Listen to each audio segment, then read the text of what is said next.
ako abagore nabo muri iminsi bagize imitwe, bafite imitwe kabisa. Tiyo iroha yembera ngo umubere umutwe,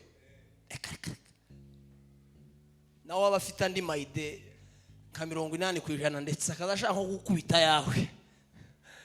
Ariko n'urugero Yesu yatanze aravuga ngo kuko Yesu ari we mutwe w'abagabo bose, uko ngo niko n'abagore nabo abagabo baba ari bo mitwe yabo. Niko kuvuga ngo ntibabaho kubw'ibitekerezo byabo, babeho kubw'igitekerezo c'abagabo, n'abagabo nabo babeho kubw'igitekerezo ca Kristo. Ntihakagira umuntu uhinyura ubukristo bwacu, titukira abantu bo guhinyurwa mu bukristo bwacu. Paulo yarabivuze ngo iminsi mugize mu ikanisa ngo mwese mwari mukwiye kuba muri abigisha, ariko ngo none siko bimeze. Twisuzume dusubire mu rugendo rwacu rwo kubikitegererezo, ibindi byose tube tubishize hasi. Nasanze kubikitegererezo cyo kubwiriza byoroshe. Ubu nyine nashaka gukoporora Apotre Gitwaza, umuhungu muzima udafite ikibazo c'amawazo. Mwabaye gute? Ikigwa c'amasaha abiri kwama nkubita gutya pa, aho yashize akadomo kakahashira. Ari kuvuga ngo nukuba ikitegererezo cyo kuvuga ibyo biroroshe. Mumahwa unshira kubi tugu, mumwijima ukambera umuco. Yesu wenyuzwe n'ukuru wanjye, kuvugo tugenda n'intambwe ku yindi. Mumahwa unshira kubi tugu, mumwijima ukambera umuco. Yesu wenyuzwe n'ukuru wanjye, Yesu wenyuzwe n'ukuru wanjye. Haleluya! Turashima Imana ya Israheli, Imana itugiriye neza, Imana yo mu ijuru ihimbazwe. Ndashima Imana ko Imana yanyemereye ikandongora ikangeza hano amahoro. Yari safari itari ngufi, amasaha 20 nangahe. Ntabwo ari safari bene yo kwinezeza, iravunye. Ariko ndabishimira Imana ko yabanye nanjye ngahuruka amahoro, izina ry'Imana rihabwa icyubahiro. Ndashimira abanyamasengesho bateguye iki giterane kandi barangiza bakadutekereza. Badutekereje turi abasangwa kuko dukorana umurimo w'Imana niyo tutagituye hano, ariko turabana ku mbuga muri gahunda zose tuba dukurikirana uko bimeze. Rero turabashimiye cyane kuba mwaradutekereje, abayobozi, perezida, muvuga butumwa ndetse n'abandi bose mukorana muri komite. Imana yo mu ijuru ibaho umugisha. Sinareka gushimira abashumba bemeye iki giterane. Biragaragara ko ikanisa rifite ubuzima iyo abanyamasengesho basabye igiterane mukagitanga. Ibintu byarakomeye. Ariko kuba mwaremeye igiterane, izina ry'Imana rihabwa icyubahiro. Ndanabishimiye muri abashumba bacu, Imana yo mu ijuru bagirire neza. Byari kuntangaza iyo mutemera ko konza, kandi naravuye hano tudakoroganye. Ariko kuba mwarabyemeye, Imana yo mu ijuru umugisha mwinshi. Bwana asifiwe. Nishimiye abashumba bose kuko n'ababyeyi bacu. Niko ngiye mbafata. Ababyeyi bacu abenshi baranadushumbye kuko aya makanisa yose arasa nakubiye mu ikanisa rimwe. Kwa abantu bose twagiye tubana mu makanisa, kandi abashumba n'ubundi ni babandi bagiye badushumba. Haleluya. Rero turabashimiye kuba mwitavye igiterane mukaza ngo tubane. Imana yo mu ijuru umugisha. Rwose Bwana asifiwe. Usere kuba mu ikanisa utuje ni byiza, byiza kabisa. Hari abantu bazaba mu ikanisa ariko umutima ukazusa n'uha urehareha, hagaterana atateranye, sinzi ibintu abantu babamo. Ariko kuva ninje hano muri Kenya zarama nibuka pasteur wanje wa mbere, kandi buri muntu wese mba mfite akantu kaga souvenir mu mutima kandi kako mu mwuka. Bana bya bindi byo gufataho batesha gujwe, akantu kaga souvenir nza mvuga ngo ndabyibuka iyo yanezerwaga. Bwana asifiwe. Abantu twabanye kwa Bishop Nkuruziza yazaga avuga gute,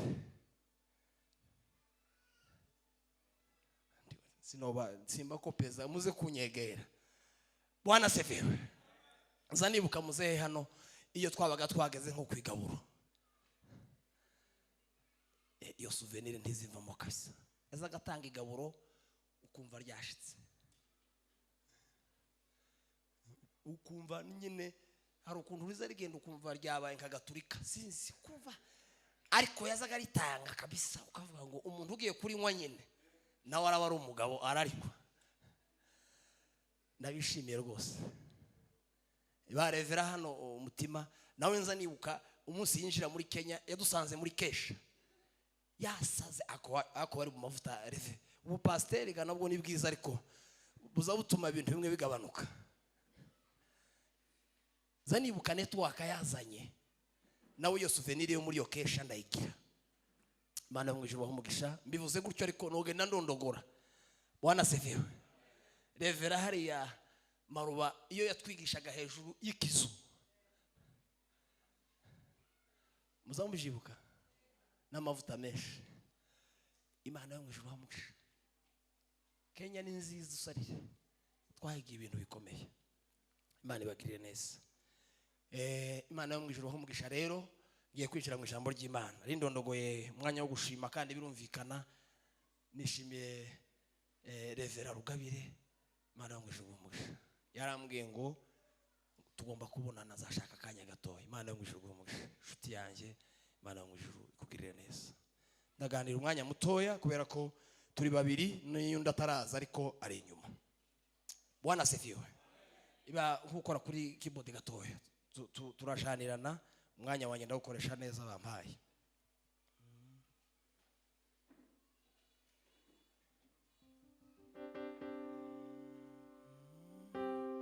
Kuvugo tugenda n'intambwe kuyindi mawa ushira kubitugu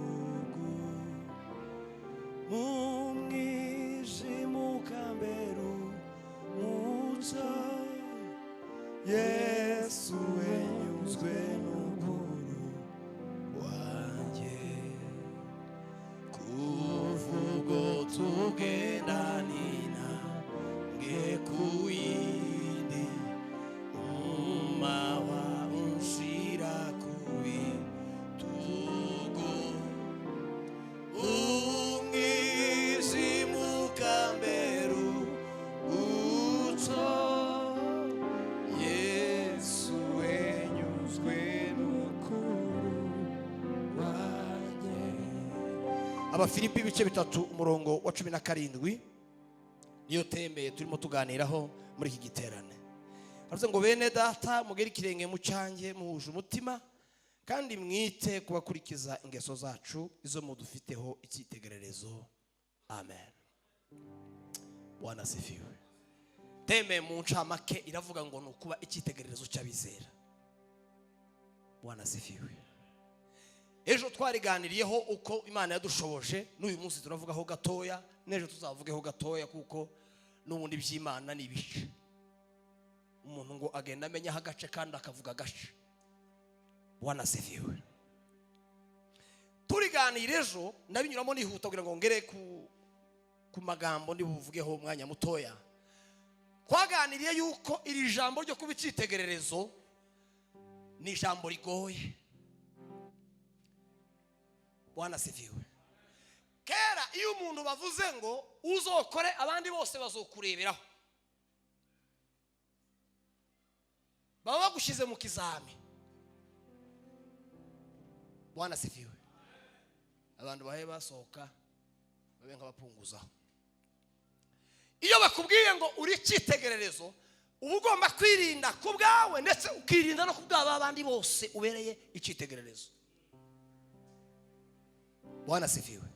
Habe no mu buzima busanzwe iyo umuntu bamuhaye akazi bakamubwira ngo ni we mukuru mu kazi ntaba kicitwaye nk'umukozi usanzwe, aza yitwara nk'umukozi kuko arabihemberwa, ariko kandi kakazi ke aririnda akirinda no kubw'abayobora uko nagakora nabi azaba abereye abayoboye icyitegererezo kibi akazi gapfe.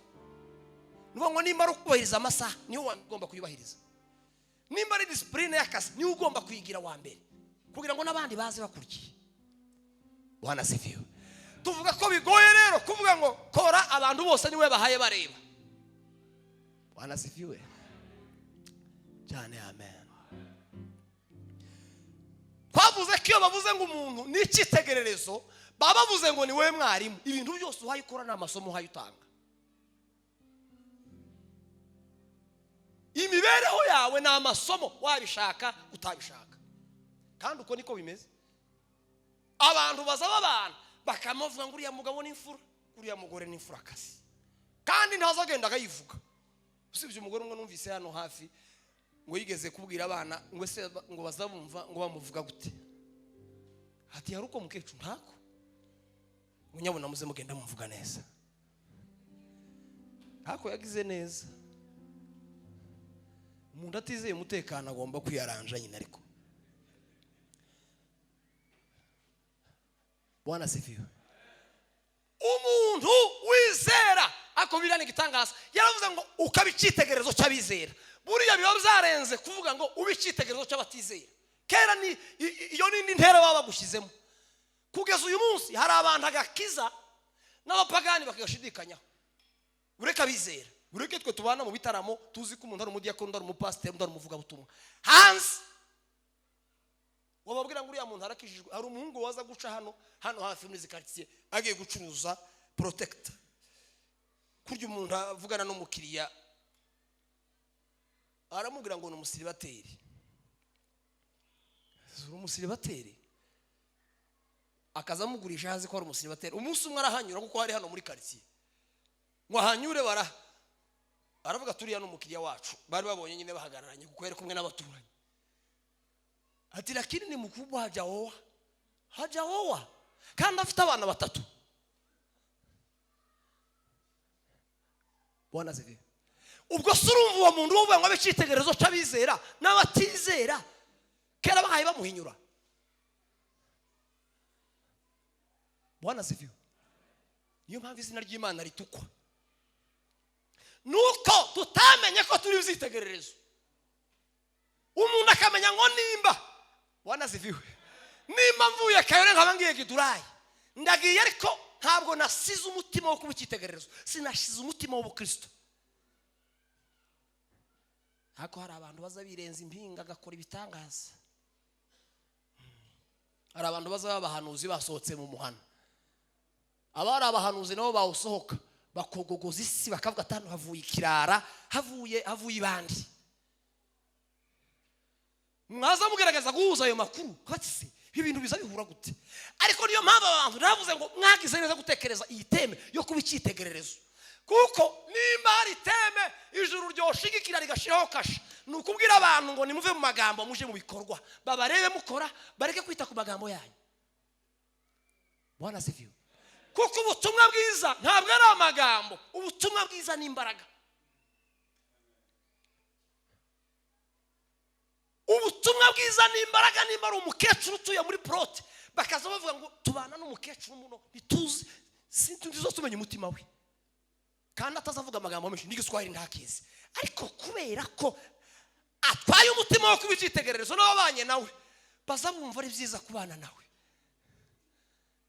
Rafiki zangu wote wakipendezwa nami ningali natamani makao ya mbinguni. Nari mabwiye rero ngo kubicitegererezo nukuba urwandiko rusomwa kandi umuntu azasomwa bishaka cyangwa atabishaka. Bwana sifiwe cyane. Haleluya. Iyo ubutumwa buhaye bugenda bubwira indege nke abantu bazaba bagenda bagwiza n'amaversion yo kugaragaza ko abantu badakwiye kwita ku matendo ngo muze mureka guca imanza ngo murebe ibintu ngo ibyo mwabonye ari byo muzamu ibyo umuntu yavuze ari byo muzamwumva timukaze murebe ibyaza akora. Bwana sifiwe. Kandi Bibiliya kuva mu itangiriro kugeza mu iherezo nta hantu na hamwe uzasanga ijambo ry'Imana rivuga ngo nimwite ku magambo y'abantu mureke kureba ibyo bakora. Ahubwo Yesu yagiye ashimigane akabwira abantu ngo muzabamenyera ku mbuto zabo. Timuzabamenya babwiza. Nasanze kubicitegerezo cyo kubwiriza byoroshe. Ubu nyine nashaka gukoporora apotre Gitwaza. Umuhungu muzima udafite ikibazo cy'amawazo. Mwabaye gute? Ikigo cy'amasaha abiri kwama nkubita gutya pa. Aho yashize akadomo kakahashira. kuvuga ngo nukuba icyitegererezo cyo kuvuga ibyo biroroshe, ariko kuba icyitegererezo cyo gukora ni intambara. Bwana asifiwe. Twavuze rero ko nubwo bimeze bico bitoroshe kandi bigoye yuko umuntu wa kamere ashobora kuba icyitegererezo ngo abwire abantu ngo ni munyigane, kuko iyo biganye baba bagiye kwigana umubiri na kamere. Muri twe twibitsemo imbaraga zinanirwa kandi zicogora. Niyo mpamvu tubwira abantu ngo ni munyigane, kuko bose bakoze ibyaha ntibashikira ubwiza bw'Imana. Ariko ngo mu gihe gikwiriye Imana yohereza umwana wayo kugira ngo aze kuba icyitegererezo. Ibyananiye abantu kubw'intege nke za kamere we arabishobora, kugira ngo namara kubishobora noneho dukurikira umuntu tudakekeranya. Kuko uzubwira umuntu ngo runaka ni inshuti yaje, ngo yiwe ngo ni inshuti yawe, ngo ariko none ntumuzi. Abo nibo bantu. Bwana asifiwe. Ariko turavuga ngo umuntu naramuka ashaka ko bicitegererezo, nabe nka Paulo avuze ngo nimugere ikirenge mucanje, kandi ndiyagarukiraho yaravuze ngo nimugere mucanje kuko nanjye nakigeze mu cya Kristo. Burya amashatse kuvuga ngo ntabwo ndimo babwira ngo nimugere ikirenge muri kamere yanje nka Paulo, nimugere ikirenge mu mitekerereze n'icyerekezo canje, kuko sindeba umubiri ndareba umwuka. Simbayeho ku bwanjye mbayeho ku bwe, singenda ku bwanjye ndavuga. Bwana asifiwe sana. Niho yavuze mu Bagalatiya ngo nabambarwe na Kristo ngo nyamara ndiho, ariko ngo sinje uriho ngo n'ubuzima bugenda. Treshe de la moregereveria. Ntabwo ari njye uriho, ngo ni Yesu uriho muri njye, kandi ibintu urasanze bishoboka. Bwana asifiwe. Yesu igihe cyose yagendaga mu isi yabwiraga abantu ngo ntabwo nkora ibyanjye, ngo nkora ibyo nkura kwa data. Ntabwo nishakira icyubahiro cyanjye, ngo ndashaka ko data yubahirizwa. Bwana asifiwe. Paulo nawe ngo ase aravuga ngo nanjye ntabwo nenda gukora ibyanjye, ndenda gukora ibishimwa na Yesu. Ngo none namwe nimuze munyigane, nkaho yaravuze ngo nimuze mwigane Yesu muri njye. Bwana asifiwe cyane, yatukuzwe. Turavuga rero ngo mu ijambo rya mbere Paulo yabwiye Timoteyo, arabwira ngo uri umwana wanje nabyaje ubutumwa bwiza ndakuzi. Yaramubwiye ngo ningaho yamubwiye ngo narakwekibye naguhaye ibikwiriye byose, none izi nshingano nguhaye genda ubicitegererezo cy'abizera, kuko yaramuhaye kanisa kandi akiri mutoya mu myaka y'ubusore. Aravuga ngo Bwana asifiwe, bazokunegura, bazavuga ko udashoboye, bazavuga ko udashobotse, bazavuga ngo ni mwene naka, nuguma. Bwana asifiwe. Ni nayo mpamvu buriya abantu bakiri batoya umuhamagara iyo batawunogeje akazi kaba gapfuye. Umuntu ukiri mutoya ukabona agiye mu muhamagaro akamayifata nk'abandi bose, nta musaruro azatanga. Bwana asifiwe. Inyi ni barua watu wote wanawasoma, wewe ni barua watu wote wanakusoma matendo yako. Wewe ni barua watu wote wanakusoma. Haleluya, haleluya. Aramubwira ngo ujye ubicitegererezo Timoteyo, nubwo uri mutoya. Bibiri zivuga ngo niyo umuntu wari mutoya ngo amenyekanira ku bikorwa bye. Bwana asifiwe. Ntibishoboka. Niyo mwofata imico yose y'isi mukayihuza, umuntu aba yari mu bushake bw'Imana, ibikorwa bye ari byiza, mugomba kubyemera, gushaka no kudashaka. Bwana asifiwe. Niyo mpamvu yamubwiye ngo ubicitegererezo. Wowe n'ubicitegererezo ntugire ikibazo, ikanisa rizagushobokera.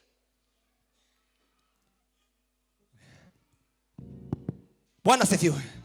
Aramubwira rero ngo ubicitegererezo kubyo uvuga. Niyo ejo twagarukiye kubyo uvuga akanwa kawe mu ntwaro Imana yoherereje kanisa, ariko zitari gukoreshwa neza ni ururimi. Turaganira turavuga ngo umuntu wese ngo yirinde mu byo avuga, kandi ngo atekereze ko ijambo arimo atanga ari ubuzima cyangwa ari urupfu. Bwana asifiwe.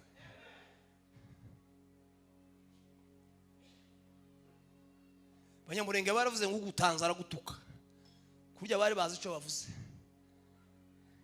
ijambo ry'Imana riza rivuga neza rikavuga ngo kuvugwa neza ngo biruta amavuta y'igiciro cyinshi. Abantu baje kwihagararaho kandi by'amafuti ngo njewe ngo sinzanita kubamvuga ngo bazavuge bazaruha. Reka warakomeretse. Ijambo n'umusumeno umuntu aza kubwira ijambo karara wicaye bugaca kandi asinziriye. Yako yarivuze mu munota umwe ukarara wicaye amasaha yose y'ijoro. Ukazabibaza ngo ariko uyu muntu amboye iki? Turafiki nawe. Kuvuga ngo Bwana sefiwe. Kandi birizo ngo ntimukabesherane. Ngo ntimugahimbirane ibinyoma. Ariko ubu nyine nibyo bigezweho. Ubu nyine umuntu ari mu kwa materura ikintu kitigeze kibaho. Akakirema yamara kamagenda kicaza umuntu akagura soda cyangwa ikahwa akamubwira ngo mfite amakuru ya runaka. Kandi akamubwira ngo umugabo wa yambwiye ngo ndamwizeye. Ngo si umugabo wopfa kuvuga gusa.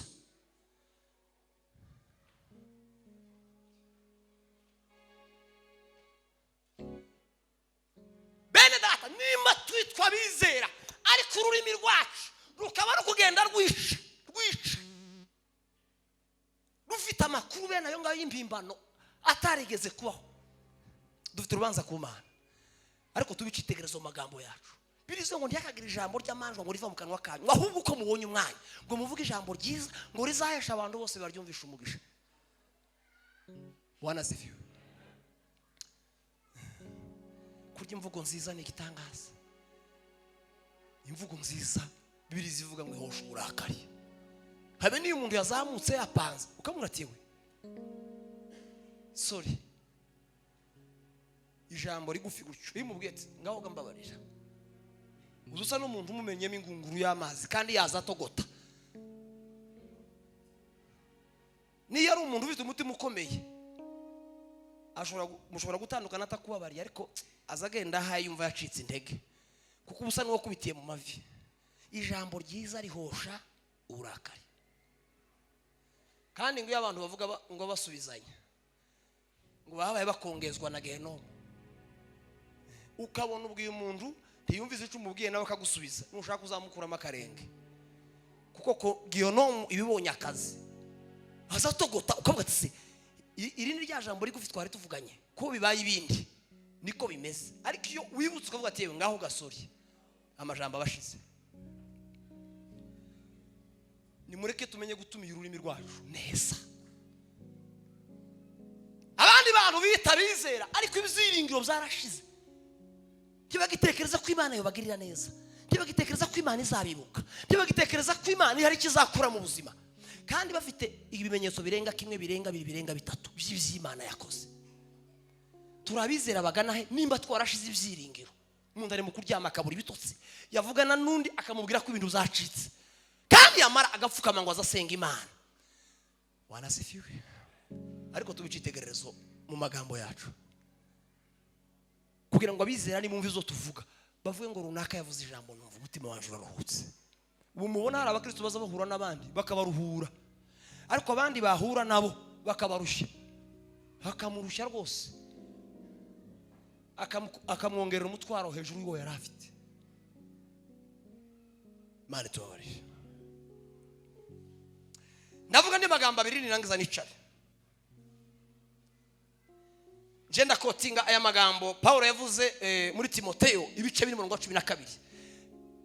Teme turimo tuganiraho ni ya yindi yo mu Filipi ibice 3:17 bivuga ngo nibwire kirenge mu cyange. Wanasifiwe. Cyane haleluya. Paulo n'umugabo utarigeze ubwira abantu ibyo atigeze akora. Yazaga yirata kandi akirata ibintu by'abagabo. Ubu nyine umuntu ari mu kwirata yavuga ukavuga ati ukuyirasa iki. Ariko yazaga yirata akirata imibabaro. Akirata ibyo yahombye kubw'umwana. Wanasifiwe. Cyane amen. Uko niko kwirata kwisa. Nukwirata ukabwira abantu ko wemeye Yesu akakuganza akaba mu buzima bwawe. Ugapfa akaba ari we ubaho. Wanasifiwe.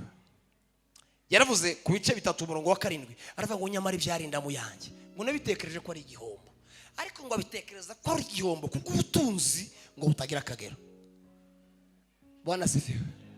Buriya gakiza karemerereye mu byo umuntu yizera mu byo umuntu yiringira. Iyo umuntu yiringira biciriritse n'icerekezo cye kiba ari kigufi. Bwana sifiwe. Cyane amen. Nimunyikirize twe abazamura ibiganza. Hallelujah. umuntu arangana n'intego zimuyoboye, umuntu ntangana n'amafaranga ye, umuntu ntangana na titire ye, umuntu ntangana n'inshingano afite mu itorero, umuntu arangana n'intego n'icerekezo kimuyoboye, kiyoboye ubuzima bwe. Haleluya. Imana yabwiye Ibrahim, aramubwira ngo Ibrahim, terera amaso yawe urangize aho ushobora kureba ndaguha. Umuntu azahabwa ibyo ashobora kubona, ibyo udashobora kubona mu iyerekwa ryawe, ibyo udashobora kubona muri vision yawe ntiwo bihabwa. Imbaraga utarabona tuzazihabwa, ubwiza utarabona tuzabuhabwa, gukomera utarabona tuzaguhabwa, ubukire utarabona imbere yawe tuzabuhabwa. Bwana sifiwe. Kuko Imana izisubiza ariko izireba icyerekezo cy'umutima wawe, akaba ari kishigikira. Haleluya.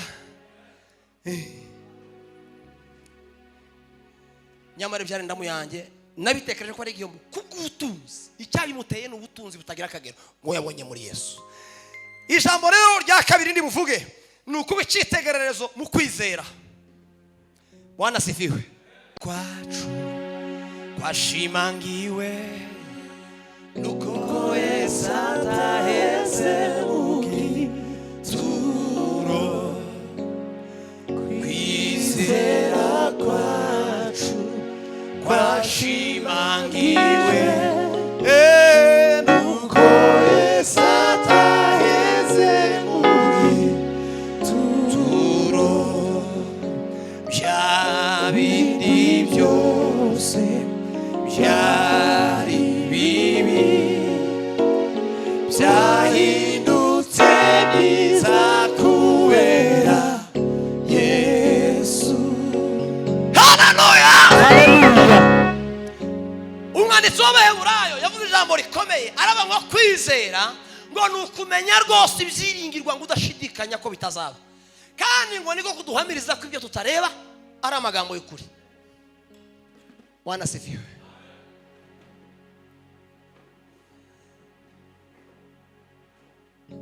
Bya bindi byose byashariraga byaryoheshejwe n'amaraso yiwe, bya bindi byose byari bibi byahindutse byiza kubera Yesu. Yarameze nk'igishitsi cy'umurira mu butaka bw'umwe, nta bwiza na gikundiro twamubonaga, udafite ubwiza bwatuma tumwifuza. Haleluya. Haleluya. Kwizera ukaba icyitegererezo cy'abizera. Iyo umuntu ashaka kuba icyitegererezo cy'abizera, ajya afata amaso ye akabikura ku biri mu isi akayerekeza ku biri mu ijuru, ayakura ku bigaragara akayashyira ku bitagaragara, kuko Bibiri zivuga ngo bigaragara ni by'akanya gato ariko kubitaboneka ni by'iteka ryose. Bwana sifiwe. Aravuga ngo kuko mwapfuye ubugingo bwanyu ngo bukaba bwarahishanywe na Kristo mu Mana, uko ngo ariko mwoza umutima wanyu kubiri hejuru.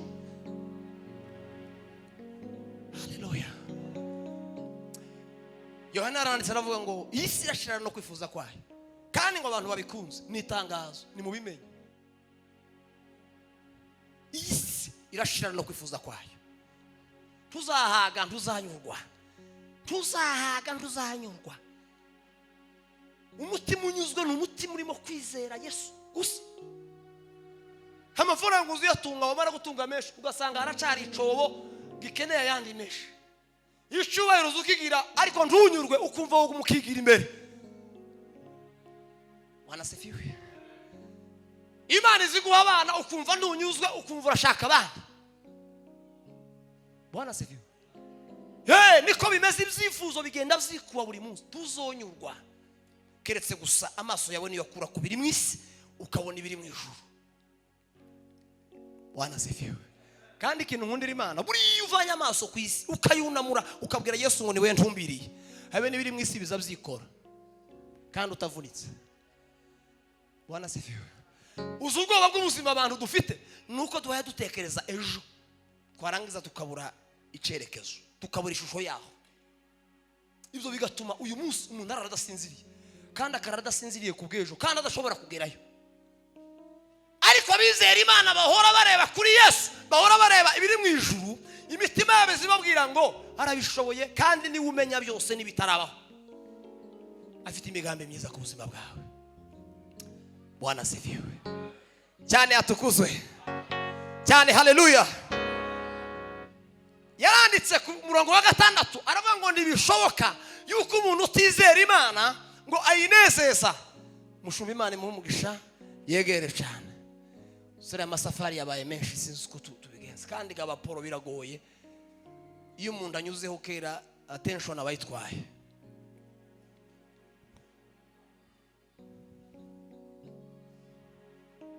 Yashariraga yaryoheshejwe n'amaraso yiwe, kwizera kwacu kwashimangiwe nuko Yesu ataheze mu gituro. Haleluya.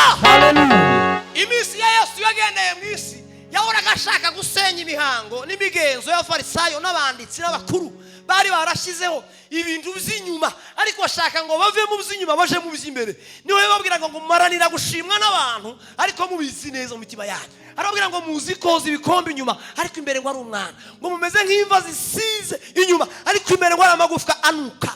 Ngiryo itorero rya none, abantu ko barashaka gutunganya inyuma, abe mwiza inyuma, bamuvuge neza inyuma, agerageza ava imbere y'abantu ndajambo, ariko mu mutima abizi, azinzira ze, azingendo ze. Zambi zako za kisirisiri nisumu sana kuliko ukimwi, usipotubu uache haraka, pole pole zitakumaliza.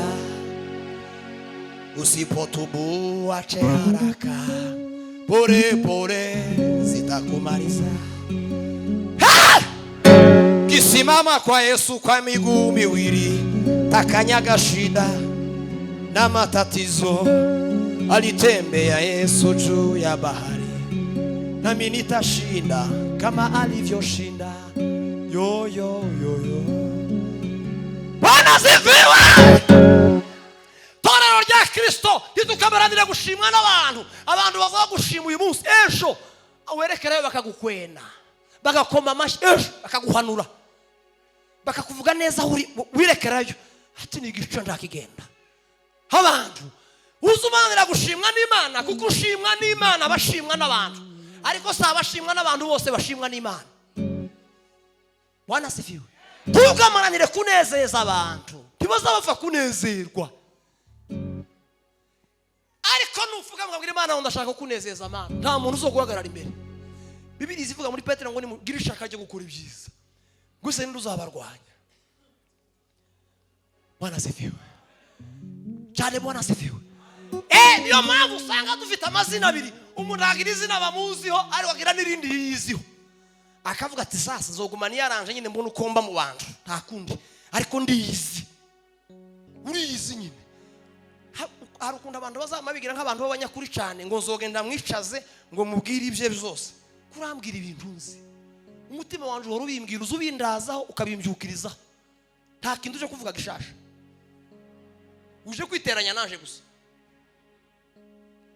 Kandi hari abantu bazabigira intwari z'amafuti, ukaza ngo uje kubwira umuntu inama, wamara ugatandukana mukoroganya, uko wari waje se mu nama.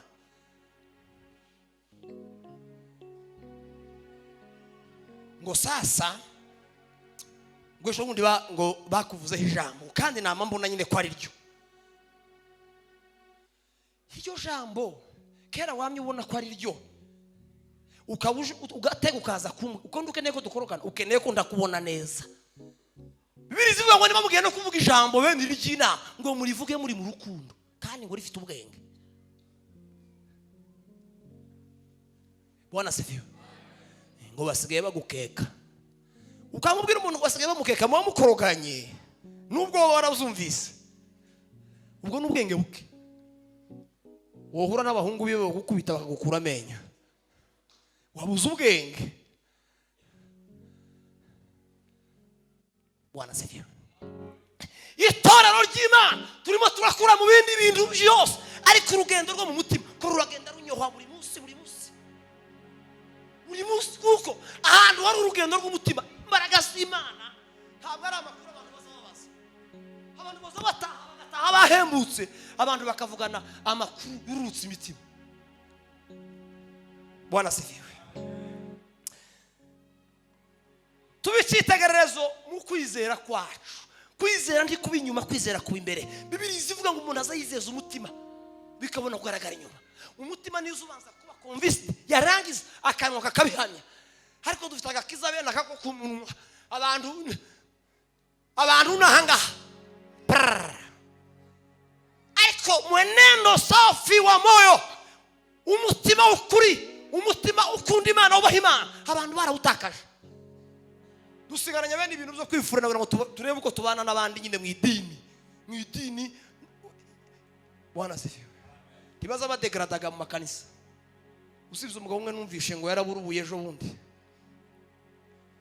Ngo yasanze nimba yarasanze sinzi ko yasanze bimeze, yaravuga ati jewe mbaye ndetse kuba mu pasteur.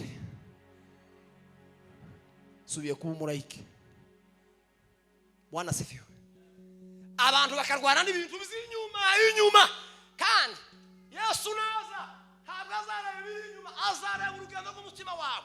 Ibyo abantu batazi warabizi byose, inzira zawe asizi zose. Ntazabona amiga yawe, ntazabona indirimbo zawe, ntazabona igisirimba cyawe, ntazabona amasoro tuzi uko usohoka ibihugu, ntazabona kuzwi cyangwa umenyekanye. Icyo azashaka kureba ni umutima wawe. Uyu mutima koko uri mukuri, nimumenye ukuri kuzababatura. Kandi ungana n'ababatura ngo muzamu batutse rwose. Umutima ngo uraririmba, ni umutima uririmba ntagarakanwa, ngo uraririmba ko nabohowe rwose. Kandi ngo negereye umwami Yesu, none ngo ndirimba n'umuneze. Umuriri w'umuntu ubwe ngo uba mu mutima. Uzuja kugaragara inyuma mu gisirimba no kukanwa no mu marira, ariko umutima wahindaganye. Umuriri w'umuntu uri mu mutima wanjye, agakiza kaburi nge niko muraba mu mazi. Ni ukuri ngo yatugezemo, asigaye abana natwe. Ngo ngwino w'Imana yera yozuye umutima wawe. None umwami Yesu Kristo namubereye ubuturo. Bwana sifiwe. Kandi nahawe umufasha n'umwuka w'isezerano. Niyo mpamvu abizera mwese mushira ubwoba, ntitwenda kurangira. Iyo tugiye gusa n'abarangira twe twibisemo imbaraga zishibuka. N'igiti gitemwe twebwe ntibiba birangiye, habakira ibyiringiro ko congera gashibuka. Bwana sifiwe. Niyo mpamvu ngo n'umukiranutsi nagwa ngo ntazarambarara, azongera avuke. Bwana sifiwe. Urugendo rwacu rukamirike rwo kwizera, tureke gukora ibintu z'inyuma bishira, dukora ibintu ziteka. Nimba tureba kuziteka ndabarahiye azotwigana, kuko Yesu niwe cyitegerezo cyacu. Yabwiye Timoteyo aramubwira ngo no ku mutima uboneye ngo nawe uzubaha icitegerezo. Bwana sifiwe. Satani azarwanya ibindi byose ariko umutima wamunaniye, akavuga ati reka nanone muharibishe kuko umutima nawe ubuze. Ariko indego ya Satani azaraye mu buryo atera umutima. Iyo Satani abonye araje umutima wawe n'amahoro make, kurya intego aba yayigezeho. Amafaranga yawe ndaca mubwiye, abana bawe ndaca bamubwiye, byose azabikora kugira ngo abone uko arasa umutima, kuko umutima ni wo center w'umuntu ashinze ku mutima. Kandi umutima mvuga si inyama, ni ibitekerezo. Ibitekerezo zishimye umubiri wose uba wijimye. Niyo mpamvu yavuze ngo jambo uwo ngo niyo waremye byose, kandi ngo yari umucyo w'abantu. Bwana sifiwe. Kandi ngo uwo mucyo waje mu isi abantu barawanga. Yesu niwe rumuri rw'ibitekerezo. Bwana sifiwe. Ndetse abantu batizera bari bitangaza, tuba dukorogana nabo mu gitondo na nimugoroba, kuko ibitekerezo byabo birapfundikiye biri mu mwijima. Ariko ibitekerezo by'abizera, umutima w'abizera, dore igitekerezo kiza kimurikira ubwenge bw'umuntu, umutima w'umuntu. Icyo gitekerezo cyamurikira ibitekerezo by'umuntu, umuntu akaba mwiza wese kandi ntabyishakemo. Ntibube bwa bwiza bwo gukanika, ni uguhumekerwa n'ijambo rya Kristo, ni ukumurikirwa ukamenya uriwe, ukamenya ububi bwawe, ukamenya naho ubwiza bwawe bwoturuka. Bwana asifiwe, atukuzwe cyane, haleluya. Iyo umuntu abana n'ijambo ry'Imana, iyo umuntu akunda ijambo ry'Imana, iyo umuntu azashaka guhazwa n'ijambo ry'Imana, amaso yazabona neza, n'ibirenge bye bikagenda neza, n'amaboko yiwe azayatega neza, n'ingendo ze zikaba nziza, n'abamubona bose bakamubona neza.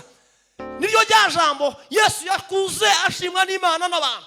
Ba Samweli ngo baze nabo abantu barabashima, kandi n'Imana ihaye bashima. Ico Imana yashimye abantu ntibazokigaya, ntibikunda. Bwana asifiwe. Kandi bishoboka kwica abantu bagaye. Hari igihe umuntu bazaba mugaye ariko bashingiye ku matendo yiwe, batamuharanze. Bwana asifiwe. Tiwobana n'Imana neza unanirwe kubana n'abantu, ntibishoboka. Tiwobana na Yesu neza unanirwe kubana n'abantu. Bwana asifiwe. Nimugere ikirenge mu cyanjye, Paulo avuga, kuko nanjye nkigera mu ca Yesu. Bwana asifiwe. Hari ijambo yavuze mu Bakorinto ba mbere igice cya 11, aravuga ngo nimugere ikirenge mu cyanjye. Amaze arabisobanura muri iyo mirongo, avuga uburyo abagabo bose ngo Yesu ari we mutwe wabo, ngo nguko abagore nabo ngo abagabo baba ari bo mitwe yabo. Bwana asifiwe cyane, haleluya. Iryo ni ijambo rikomeye riteye ubwoba. Ako abagore nabo muri iminsi bagize imitwe, bafite imitwe kabisa. Tiyo iruha yembera ngo umubere umutwe, nawe abafite andi mayide nka 80% ndetse akazashaka nko gukubita yawe. Ariko ni urugero Yesu yatanze, aravuga ngo kuko Yesu ari we mutwe w'abagabo bose, uko ngo niko n'abagore nabo abagabo baba ari bo mitwe yabo. Niko kuvuga ngo ntibabaho kubw'ibitekerezo byabo, babeho kubw'igitekerezo c'abagabo, n'abagabo nabo babeho kubw'igitekerezo ca Kristo. Ntihakagira umuntu uhinyura ubukristo bwacu, ntitukira abantu bo guhinyurwa mu bukristo bwacu. Paulo yarabivuze ngo iminsi mugize mu ikanisa ngo mwese mwari mukwiye kuba muri abigisha, ariko ngo none siko bimeze. Twisuzume, dusubire mu rugendo rwacu rwo kubikitegererezo, ibindi byose tube tubishize hasi. Yesu yabwiye ba bagore babiri agiye kubaramutsa, Marita na Mariya, abwira umwe aramubwira ati, sasa kurirushya, sinkunda umuntu wirimbana nta kintu kiri mu mutima. Banza wemere nkwigisha, banza wemere wige, ibyo uzokora bizemerwa. Ariko gukora gusa kuri desordre nta kintu na kimwe kizakunda. Emera mbanze nkwigishe, nkugaburire, nguhaze, nguhe imbaraga zikora, nguhe umutima ukora, kugira ngo ibyo ukora bibashe kubarwa ndetse no kwemerwa. Ijambo ry'Imana ribaganze mu izina rya Yesu.